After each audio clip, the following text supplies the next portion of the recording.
Hi, everybody. I'm Dave Gilchrist. I'm the manager of Bookmarks.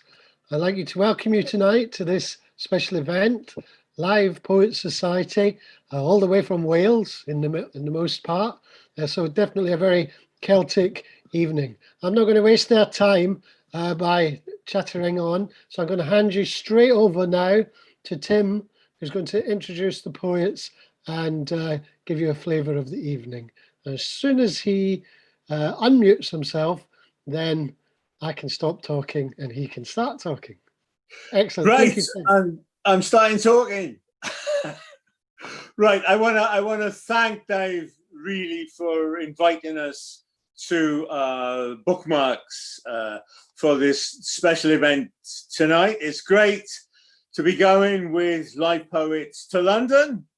We got some of the best poets in and around Swansea. We're Live Poets Society. We have before the pandemic and after the pandemic, we do regular live shows. During the pandemic, we are going online. So, like I say, thanks for tuning in. It's brilliant going to London.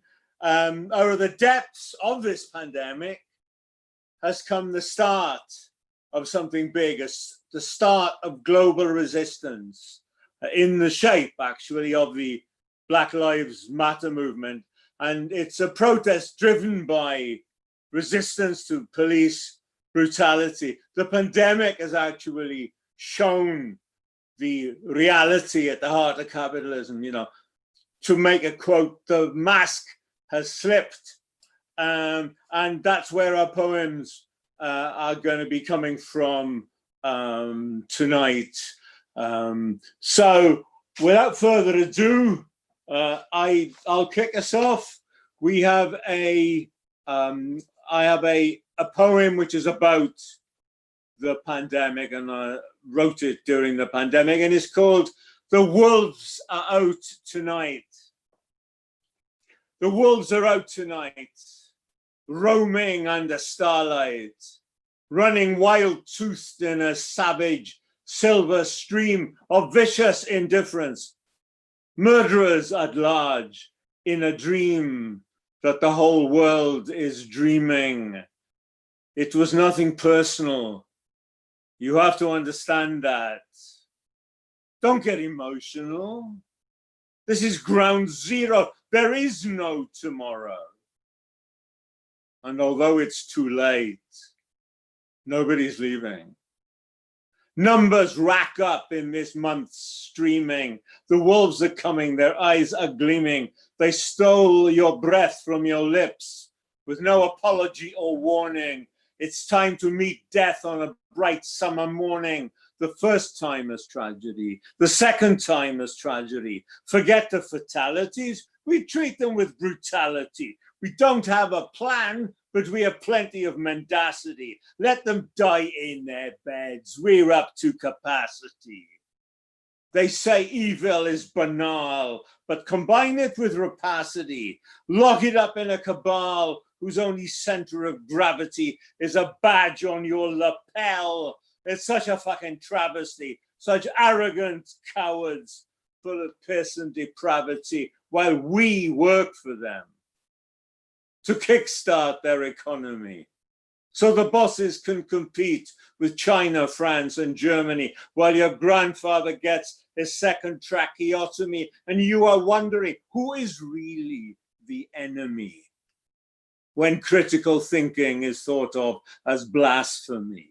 Governments fail, thousands die in agony. Please, for fuck's sake, spare us your sanctimony, which you seem to offer without any irony. Let's face it, you're really not up to the job. You old Etonians, you Charterhouse snobs, you thought this was gonna be a bit of a doddle, swanking about in front of the rabble, the hero of Brexit, nice and simplistic, arrogant, lazy, greedy, hubristic. A few years of this, piece of piss. a few lines of coke, some researchers to kiss, fated and adored. And when you get bored, cheers, Walmart, a seat on the board. The last thing you expected, you useless sack of piss, was to be staring into a pandemic abyss. You don't have the qualities. You like a bit of jollity. You wanted the authority without responsibility, without the basic skills, without the capability. Like all those of your class. You like a bit of flash. You haven't got a clue what it's like with no cash. And once we get out from underneath this tragedy, there'll be scores to be settled in totality. The workers showed the courage. The workers faced death.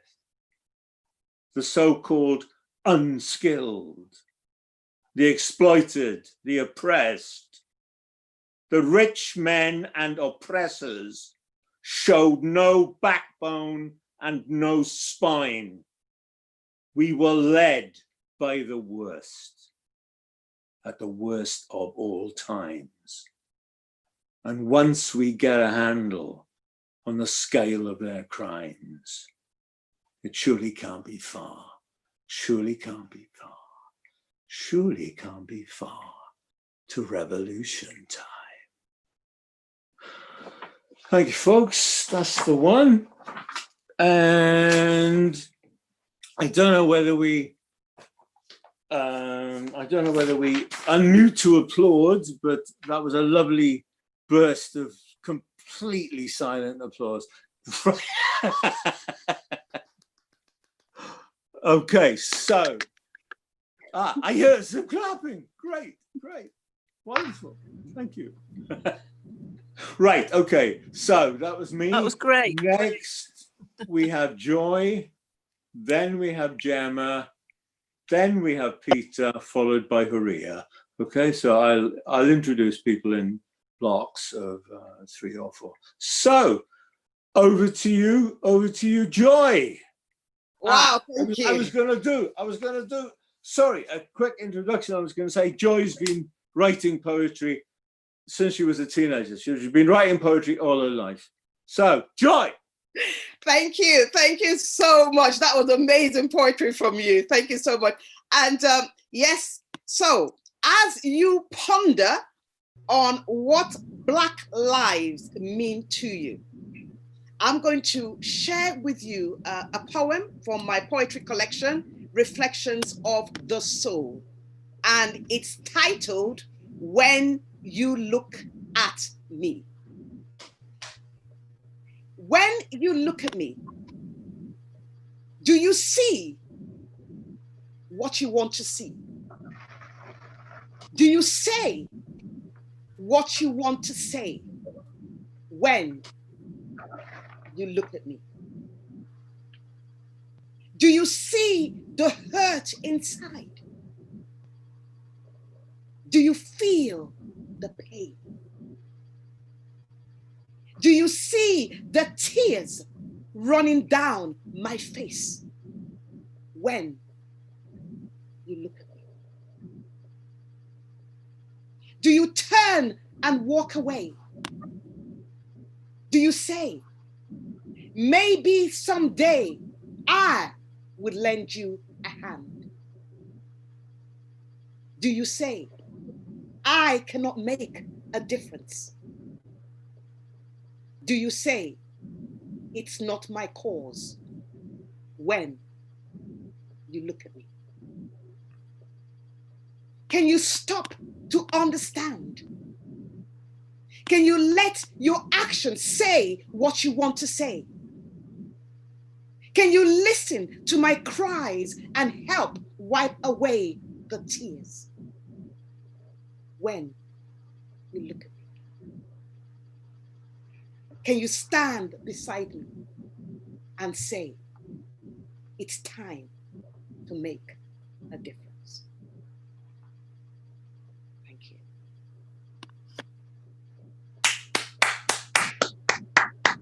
Thank you. That was brilliant, Joy. That was really, really powerful. Thank you so much.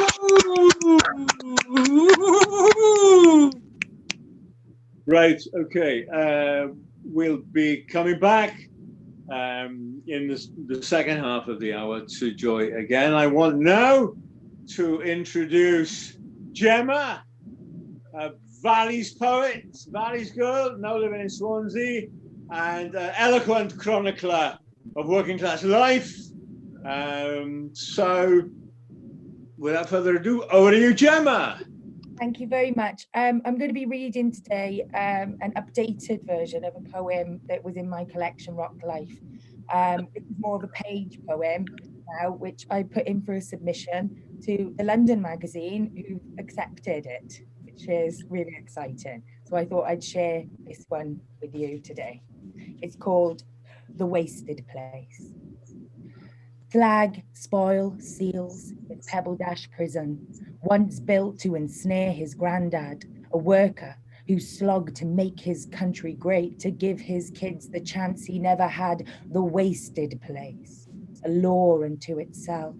One way in and one way out, damage control, made to contain the blue bloodthirsty grassroots masses, anti-fascists, and now a ghetto for their wasted offspring. Lost streets veined with cryptic clues, tales of change hide in plain sight. Great expectations, a shit rule book, but he knows hard times in the Dickens Court flats where he wastes his place, saving face, fading race. Shot blind, his mind in concrete, a graffiti graveyard, scratched with the rapper boy tags he had lost before they were even born. He waits for his go on the circulating bong as Tupac's truths beat his box. This brother from another mother feeds his need to be freed. All eyes on me. He exhales, and his Reebok soul slips from the grime stripe of the wall, his beliefs in a fog and clog. Then he leaps over the empty flagons, past the inky arms of dragons, through blown spew chunks. A coward dies 1,000 times, a soldier only once. That's it. Thank you.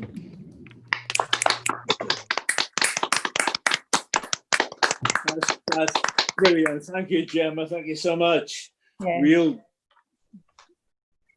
We'll come back to you in the second half of the hour. Brilliant. Thank you so much. Thank you. Right. The next three are going to be, first of all, we will have Peter. So we're going to have Pete, Horia, and Xavier. Okay, followed by Rhoda, Phil, and Des. So we'll start off with Pete. Pete is a Glaswegian Welshman and a regular at our poetry night. It's great to see you tonight, Pete. You'll need to unmute yourself. I think you're muted at the moment. You'll need to unmute yourself, Pete. You're still muted, Pete.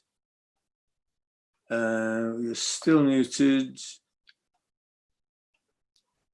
Is Dave there? Because I don't know how to unmute Pete.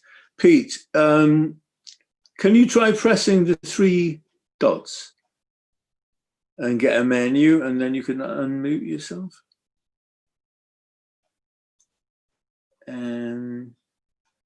Oh, because, okay, if we can't do that, I'll come back to Pete.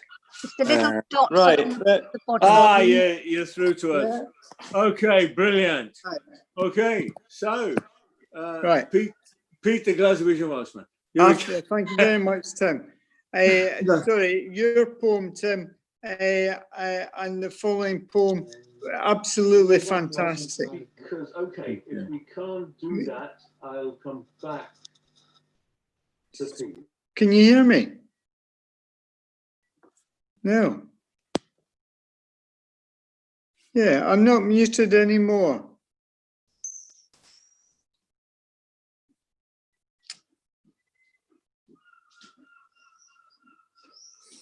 Yeah, can you hear me now? No, and I can't hear you. Pete, you don't need to hear us, just yourself. All right, okay. Right, I'm unmuted.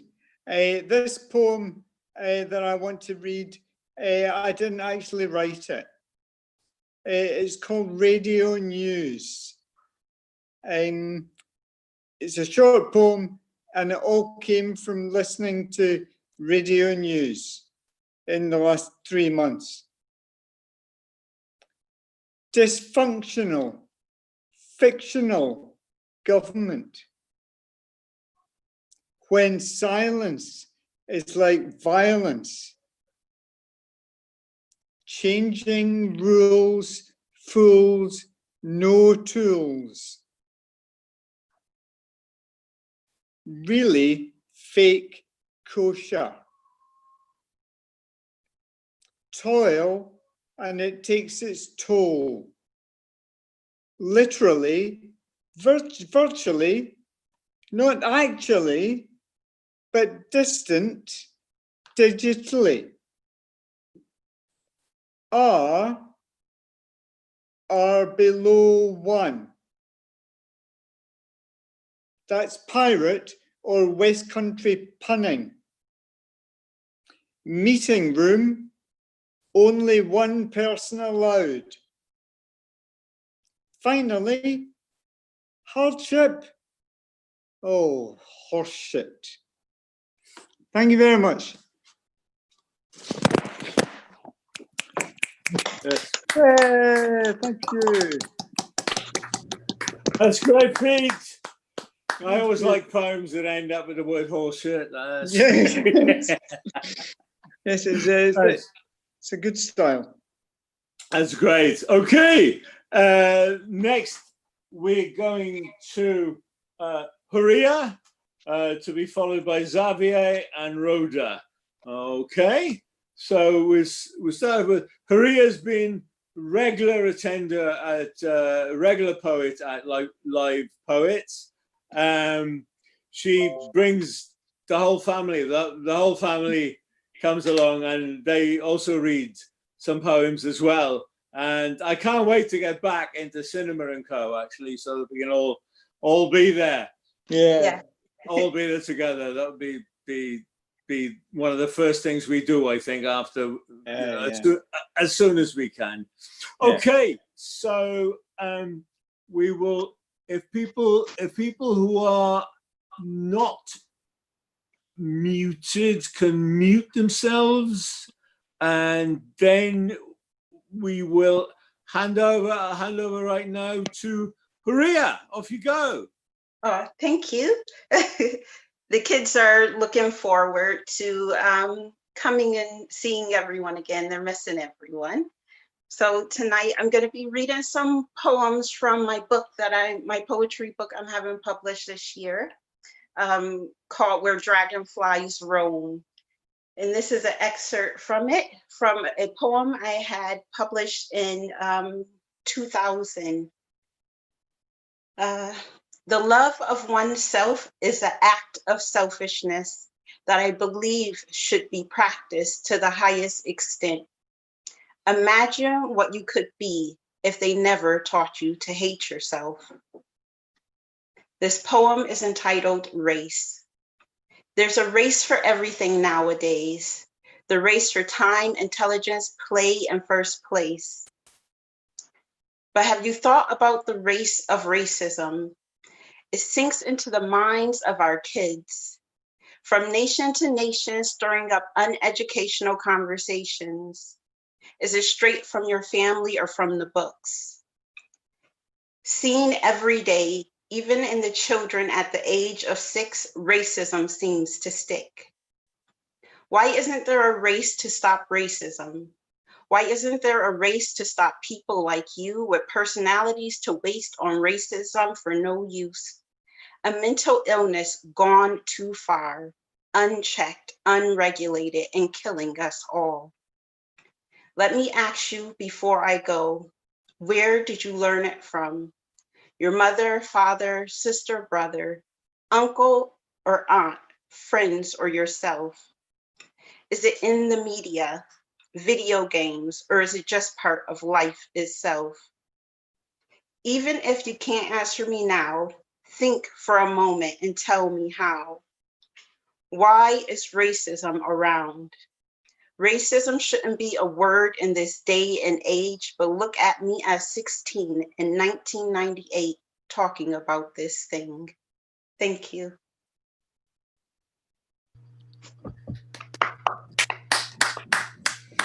That's brilliant, Maria. Very much in the spirit, very much in the spirit of the movement. Thank you very much. Brilliant. That's great. Woo! Okay. We now have Xavier, otherwise known as the Catalan, working, I should say, working on the front line of the pandemic as well, actually, working in a care home. So, Xavier, you are unmuted. So, I am. Over to you, mate. I'm fantastic. I just finished a 47-hour shift and supporting people. But well, anyway, we got to do it, guys. I'm here. It's only 3 minutes, so I'd like to thank you for letting the fight of the Catalonian people and inequality, that basically is the same. It's not about nationalism, but about inequality. And it's as important being recognized ethnically as having a disability, as your skin color, and so on and so forth. So thank you very much for Rebecca, that is going to read the point later on. Sorry that I am so short and quickly, but we need to respect the time. I was thinking what I'm going to recite. I think there is something very important, and is frustration in our fight. And frustration comes when it seems that there is nothing new. That time goes, we have still racism, inequality, etc. So the poem is nothing new. Okay? So núvols grisos i malsons, caramels suaus i obsessions, pluja groga i bufolles, tota la merda compla ampolles, desitjos llunyans i grans focs, fantasies il·lustres i rovellons, somnis lluents i caps de setmana, tota la vida que demanava, perquè res de nou, tothom sota el jou, el que ven llibertat és un estafador mal pagat. Orelles captives i cabells de colors, ulls en blancs i sensacions, nassos enfarinats i caps buits, tota la vida farcida de nous rics, res de nou, tothom sota el jou, el que ven llibertat és un estafador ben pagat. Ara bé, fonamentalismes immediats, llibertats publicitàries, informacions temeràries, ajustaments ordinaris. Oh, guys, I needed this. Eh? Is that the end? That's it. You know, no Was more. that the end? Can we applaud now? Too many bullets, man. No more. Too much. That was fantastic performance, mate. Thank I you really very got to much. say, fantastic performance. And in case people were wondering, Rebecca will be on in a few slots time, and she will give you the English version, the English language version of that. Okay, but fantastic Thank you. performance. Fantastic performance, Xavier. Thank you very much. Okay, the next three we have Rhoda, Phil, and Des. So, Rhoda, co-founder of Live Poets, resident psychotherapist, which is very, very important in events like these, that we have a bit of that.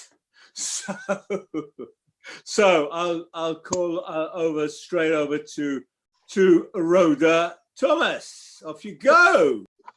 Xavier, can you just mute? That'd be great. Yes, I'm really sorry. I'm here. Lovely. Lovely to be here. It's great. Okay, my poem is called Masks. I've worn all sorts of masks, including the one with no expression at all.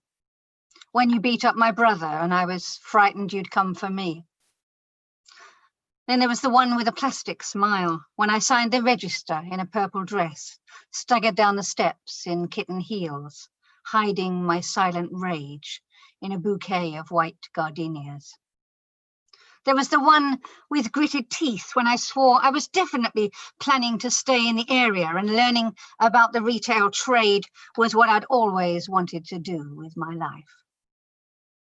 Then there was the one I wore when they told us that they were closing the business. I didn't want others to see how bad this could be. I kept up a visage of anger and hopefulness. We'd survive. We really would. Mustn't cry. I kept my cool at the DWP. I never let them see how humiliating I found it to have my choices analysed, my determination questioned, my face impassive as ever, not a muscle moved. Nor did I show you my fear when I climbed into that sad bed, nor did I show you the excitement about my escape plan. I made love in the dark so that you couldn't see that my eyes were closed. And when I finally moved into that furnished flat on my own, everything lost, I kept up a smile in the mirror, practicing for the job interviews and the speed dating nights. And if I thought that was bad, as I poured wine into the red Bakelite cups the landlady supplied, when I saw how they knelt on that poor man's neck until he died, that's when the mask started to slip. Because he too is my brother, and this time I'm not hiding how I feel. The tears can bloody sting my lids. I'll let my mouth find its own shape, as big as a big whale of horror emerges from within. A scream for me and a scream for him. They want us to wear masks when we're out and about. I've no problem with that, been doing it all my life. But now, at last, I can look however I want, hidden behind a piece of cloth, private to me. Wow, fantastic. Sorry, I videoed myself out. Great, thanks, Rhoda. That was, as usual, really hits the spot. Okay, so next on in line we have Phil, Des, and then Rebecca. Rebecca will do the English version of the Catalan poem read by Xavier. So, first of all, we have straight out of Nice, the Nice bard and Trotskyist himself, Phil Knight. Over to you, Phil. Okay, Tim. Now this is a bit of traditional Welsh poetry for you. This is the boy who lost his shape, and any similarity to a dynasty of Welsh politicians is purely coincidental. Here is the tale from the Mabinogion, sang to me by the bard and iron of Neil, who could recast his shape, just as a man on a hot day cast off his cloak, so Neil could shift his shape. This was a gift from the other world. In the comrade's land, he looked like a fire-breathing red dragon, but he became a dead sheep in Saxon realms. When the Iron Lady of the Angles was attacked by the Westlanders, he became a bag of wind and saved her. He could even make himself invisible. The men of the Hollowells did not see him at all during a year and a day of war. He changed from Britain to Roman. They called him great in the councils and capitals. He had the command of the nature of all animals. He spent much time in the form of an old goat, but his favourite shape was that of the European fat cat. However, when the Empire of Rome was cast on the shores of Albion, he was reduced to a sad, wet rag. His finest trick was to turn himself inside out, and people thought it was scarlet ermine, and they called him a true lord. He even passed his power on to a second generation, and the son is like the father in every way. Wheel was trapped by a mirror, and there he saw he had no skin left, and his skull was a gleaming jewel. Yeah. That's brilliant. Nice one, Phil. I've always felt the power of satire is something that we need more of, actually, these days, especially these days. Brilliant. Okay. Right. So we have now, all the way over from the east, I joke about it's nearly in England, but I don't really mean it. It's we have Red Poet and General Poet, Des. Des Manet, over to you, Des. Hi, Al. So for the first poem there, I'll do one from my collection, Sodom and Tomorrow, which goes something like this. They call me Atticus because I live in an attic. They call me Platypus because I duck my bills. They call me often until they've had their fill. They call me sick note because I'm often ill. They call me a cab but never pay the meter. They call me Mr. Loverman but hope I never meet her. They call me an alien, though I'm not from outer space. They call me Johnny Foreigner, although I'm from this place. They call me Wildcat when I go on strike. They sound like Norman Tebbit when they say, on your bike. They call me Ivan when I have an awful cough. They call me a dosser when I'm sleeping rough. But all the things they call me won't catch me when I fall. I'd prefer they didn't call me anything at all.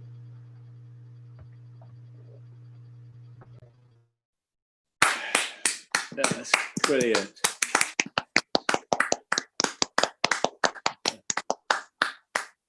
That's great. Thank you very much, Des. We'll have you back in a few more slots. So now we've got Rebecca with the English version of the Catalan poem that we heard earlier from Xavier. So Becca, if you can unmute yourself. Excellent. Can you hear Brilliant. me okay? Fab. Okay, so this is the English translation of Xavier's poem. I hope I can do it justice. I'll try. It's called Nothing New. Nothing new. Murky clouds and nightmares, mushy toffees and obsessions, yellow rain and mottles, all the crap of brimming bottles. Distant longings and giant flames, splendid fantasies and mushrooms, shiny dreams and weekends, all the life I asked for. Nothing new, everyone under a yoke. He who sells freedom is a well-paid trickster. Ears enslaved and multicolored hair, vacant eyes and sensations, flowered nostrils and empty heads, the fully loaded life of the nouveau riche. Nothing new, everyone under one yoke. He who sells freedom is a well-paid trickster. Immediate fundamentalisms, freedom flyers, restless news, humdrum readjustments. Thank you. Great. I love that line. He who sells freedom is a well-paid trickster. That is a brilliant, absolutely brilliant line. Okay. Excellent. Okay, so next we have Huria. You have a second poem. Yes. Yeah. Is it still the 3 minutes? Yeah, we're trying. Let's see. We're trying to still keep the 3 minutes. We got. Yeah, we should try and stick to 3 minutes. Yeah. Yeah. I have 2, but they're fairly short poems. Brilliant. My first poem is called Society's Light. In the darkness of fog, I saw society's light shining in my eyes, bright as the day and dark as the night.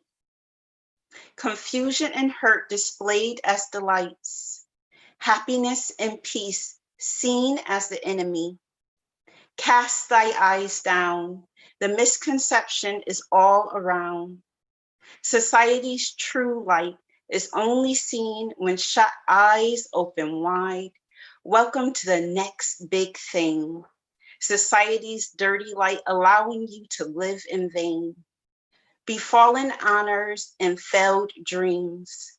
Your fight for freedom summed up to the milk you choose for your coffee. And my next one is called If You Sit. And this poem was published in 2000, when I was about 17 or so. If you sit in my seat, would you do what I would do? Will you see what I see? Will you hear what I hear? Would you know what I know? Will you do what I would do? Would you think what I think? Would you say what I would say? Or would you just be you? Thank you. Yeah.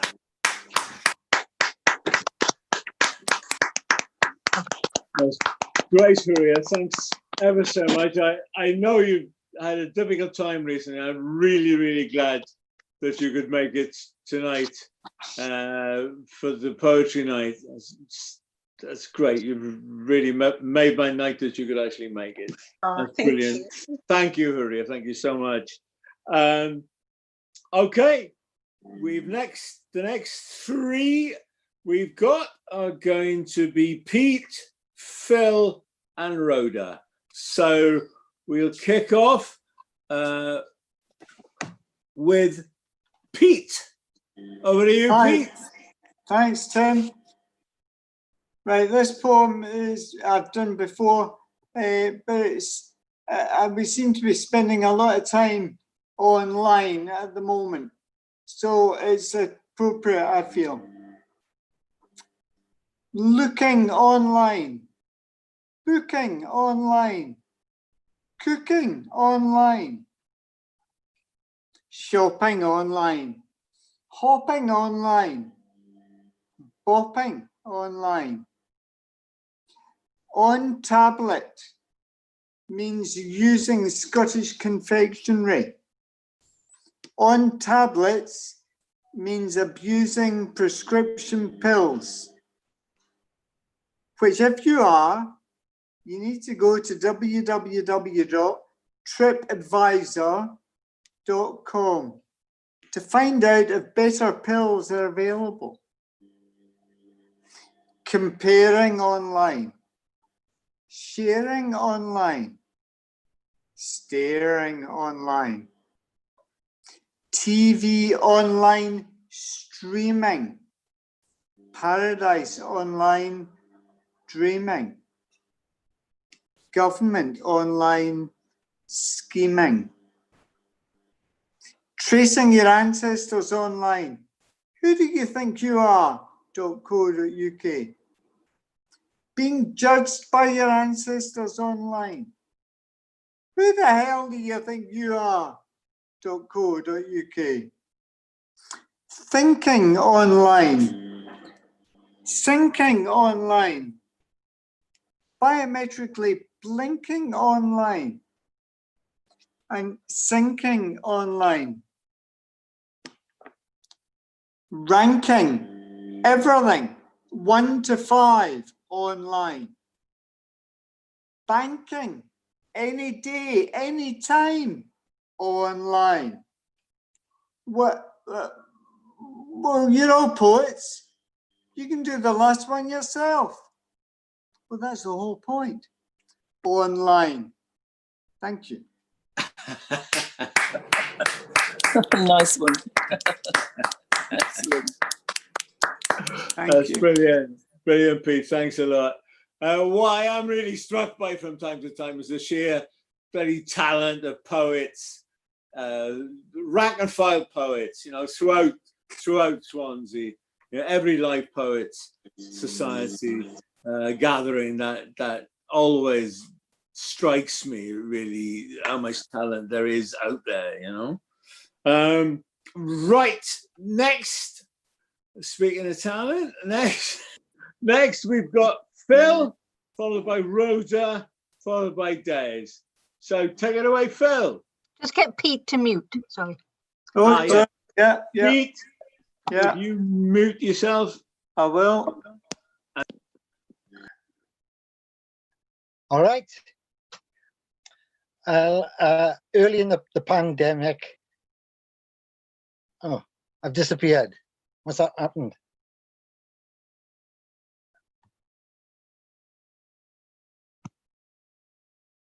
Ah, I'm back. I vanished. Anyway, early in the pandemic, I read Edgar Allan Poe's Masque of the Red Death, and this poem was inspired by that. The flames of the tripods expired, and darkness and decay, and the Red Death held inimitable dominion over all. Edgar Allan Poe, The Masque of the Red Death. So death rode the land on a horse that was pale, and all the stars shone upon the accursed vale. The king summoned experts, the great and the good, but he would brook no dissent, that was understood. So they bowed and scraped, and they fed at his table. They dressed in rich silks and the fur of the sable. His pipers played music for the dance in the chateau. They feasted on truffles and mountains of gateau. Beyond the thick walls, the people died. Yes, they died, because his hand-picked experts, they lied. Yes, they lied. But death, he was fickle, he's no respecter of rank. On the king and the experts, he soon played a prank. In the guise of a red jester, he attended their ball, and the king and the experts, death took them all. The story is, alas, a bit of a fable, and I have told it as best as I'm able, but death really does come for us all, in council flat or parliamentary hall. Great stuff. No, it's bloody fantastic. Brilliant. Very good stuff, man. Love that. Right. Hang on, I tap this to get a screen back. Okay, brilliant. That's a great one, Phil. And now we are on to Rhoda. Rhoda Thomas, take it away, Rhoda. Okay, this is called Letter to My Daughter. Know that they don't love you. They're concentrating on making money. how to squeeze every last bit of cash out of customers through you. Or else they're focusing on containing the rage of the population, keeping it ignorant and in line so that they can go on making the money and staying in charge. Your battle to be a human being will be lifelong. You'll always have to fight to be kind. Being supportive or concerned is a subversive act. You'll have to take risks just to be fair and just. You'll have to develop the skill to argue against the reasons for profit or toughness. And wherever you go, you'll encounter the rhetoric of exploitation, neglect, unconcern, denial, harsh discipline. Your passion will be tested again and again. You'll have to survive their games, their cruelty towards you, their hatred of all that you are. You'll need to recognize that they can see in you the humanity that they have long ago stamped out in themselves, which has left scars on their souls. They may sometimes disguise their longing for this long-lost sense of self in desire for you or other manipulations. But when they realize it's a journey they have to make themselves, they will discard you. Who you are and what you are made of will emerge through the choices you make. You'll come to know yourself by the decisions you take. You will learn to live with yourself by being at peace in your heart, or by ignoring its stirrings. Yet you may experience some of both, for no one can be a saint. They do not love you. Don't look for love in their institutions, their officials, their role players. Know them by their actions and their responses to life's troubles. People change. They become what they are in the situations they find themselves. And you too may make compromises, glad at times for relief from struggle. But wherever you are, remember that some are human beings and some are fake. Learn to tell the difference and decide which you want to be.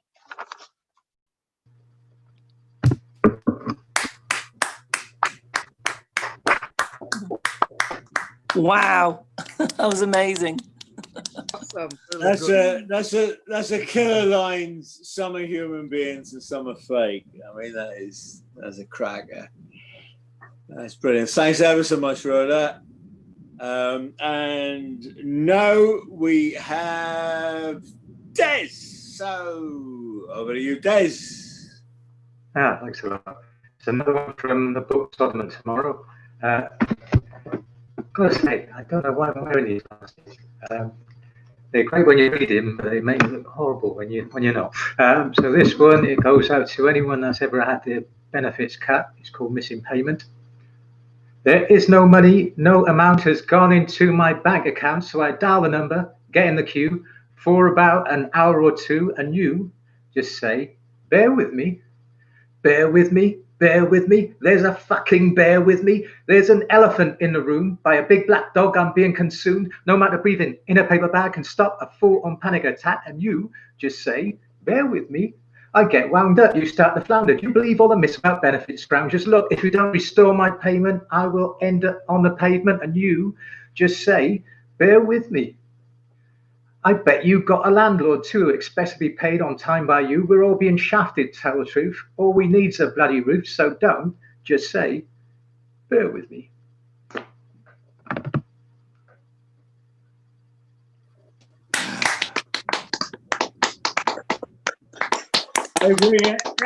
Anybody who's had any contact with the DWP will relate well to that excellent poem. Thank you very much, Des. Okay, we're into the last stretch, or whatever it is they say in horse racing.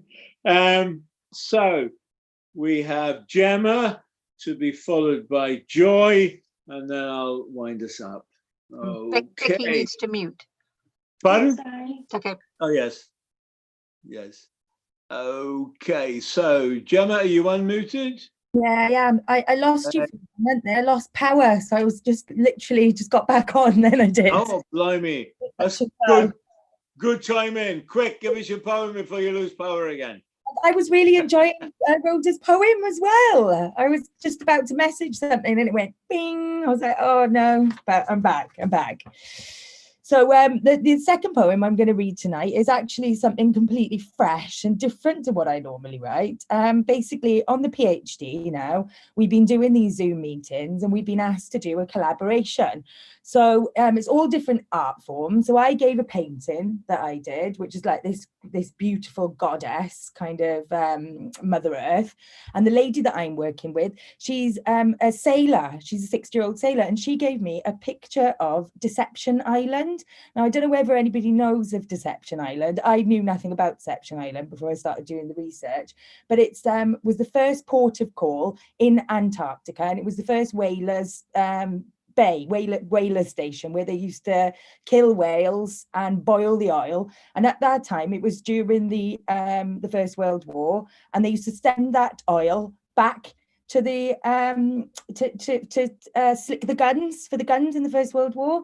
Now the island was built on a volcano, and what eventually happened is that it erupted, so it kind of reclaimed kind of the land. So I thought that I would write something. I'm not sure how pertinent it is to what's going on at the moment, but I've tried to make it as relevant as possible. Anyway, I had to give it a bit of background because not many people know about it, so I'll just crack on now.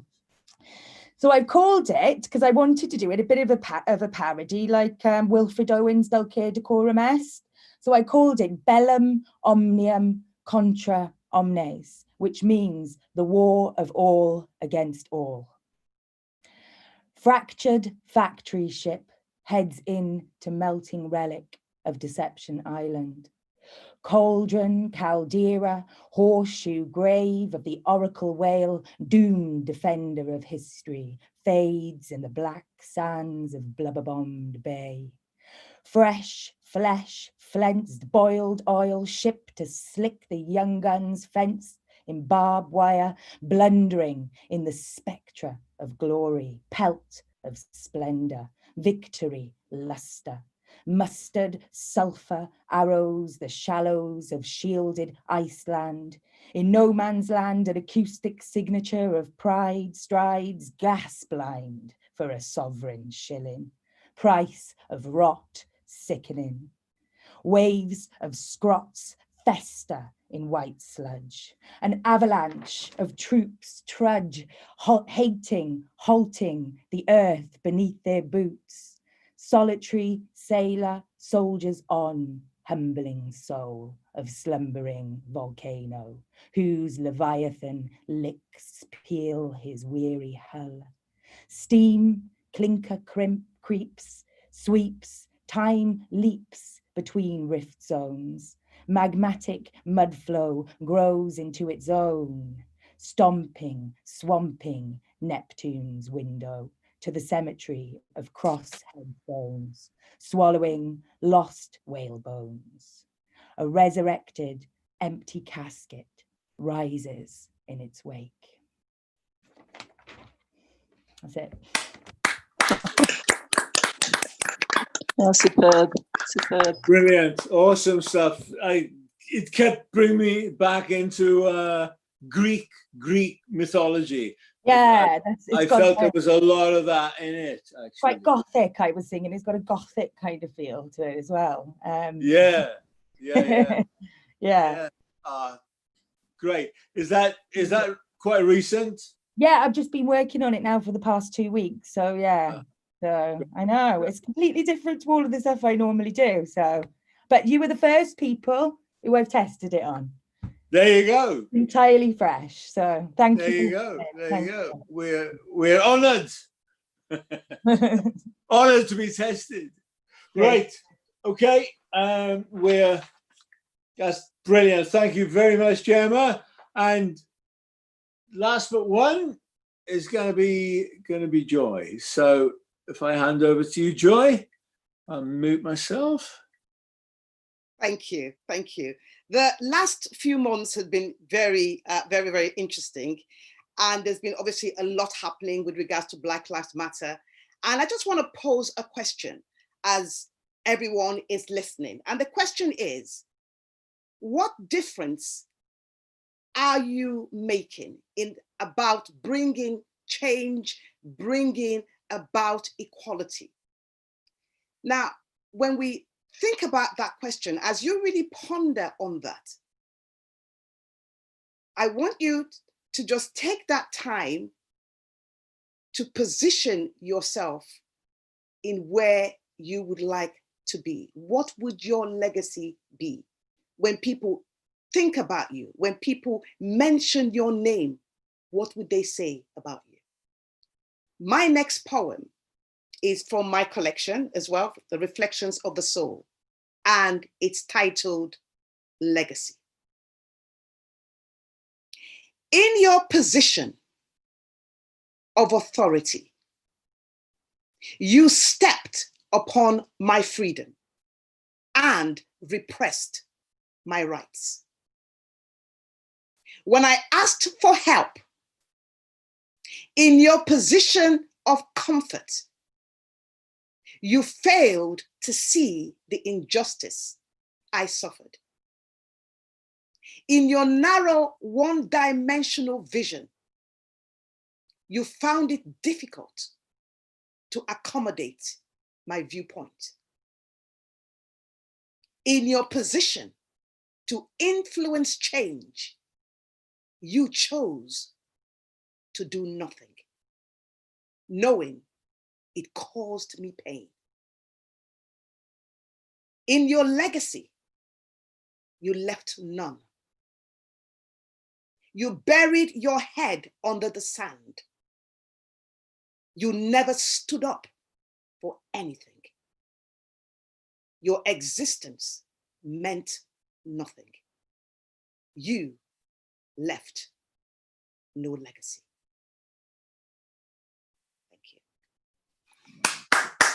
That's brilliant, Joy. Thank you. Very much in the spirit of the movement tonight. Thank you very much, Joy. Okay, we're coming to an end. I'm going to read final poem. It's actually not mine. It is Heather's, but I'm reading it. It's, people may have heard it before. It's the problems of being a revolutionary socialist in the middle of the Gower Peninsula, and it's called The Only Red in the Village. It's hard being a red in the village. There's nowhere to fly post, you see. So the meetings are small, if there's any at all, just the undercover copper and me. It's hard being the only red in the village. There's nothing to occupy there. But I sometimes stand in the phone box and pretend it's Tahrir Square. But the workplace is where all our strength lies, to stop Tory or New Labour attacks. So it's there we must gather and organise to get the rot off our backs. So I infiltrated a farmyard, but I had to get up at 3. I thought, what's the hurry? And 3 foot of slurry in leaky wellies was too much for me. I tried recruiting the Milky at our house. He was looking underpaid and oppressed. But when I loomed out of the shadows at dawn, he went into cardiac arrest. I tried to look heroic like Guevara with charismatical stare. He wouldn't have looked so cool in Welsh weather with drizzle and twigs in his hair. I snuck into the golf club undercover on a union recruitment drive, but it was the annual shotgun and canapé fest. I was lucky to get out alive. My health suffered when I hung out at the garage shop to try and give my leaflets away. To stop the manager getting suspicious, I had to eat 23 pasties a day. I did revolutionary graffiti on the side of a barn went out on a long country walk. I got as far as support the in huge letters, but then I ran out of chalk. I did a paper sale at the village fete, but I didn't stand much of a chance. I got swept along, then half trampled to death by the mob in a maypole dance. I thought the folk on the buses might like to start a campaign, but there's only one bus a fortnight, and it's a bloody long walk in the rain. It's tough being a revolutionary, but we all have a small part to play. Mine's small enough to fit in my pocket, and it shrinks on a rainy day. So all of you Reds in the city, with campaigns and demos to spare, give a thought for the rural rebel with drizzle and twigs in her hair.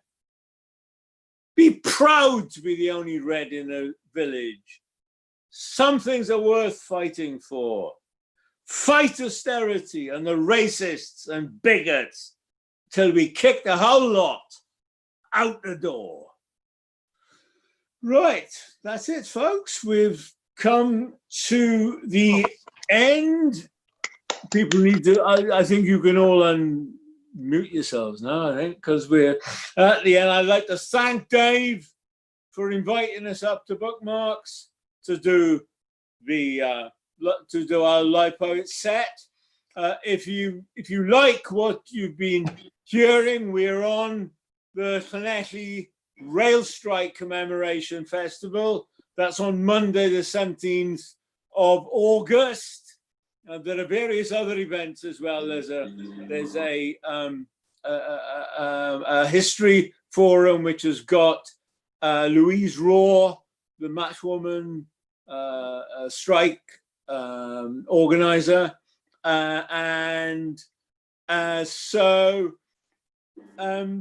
Tim, I was wondering if you could put a shout out for the Culture Matters anthology for prose as well. I've put a link in the group messaging, but I just wanted to say that we're looking for prose, life writing, photography, artwork, in the vein of struggle and solidarity, voices from Wales. So Brilliant. The deadline for that is on the 1st of October. Sorry to hijack. Not at all, not at all. Glad you've put it in. Right.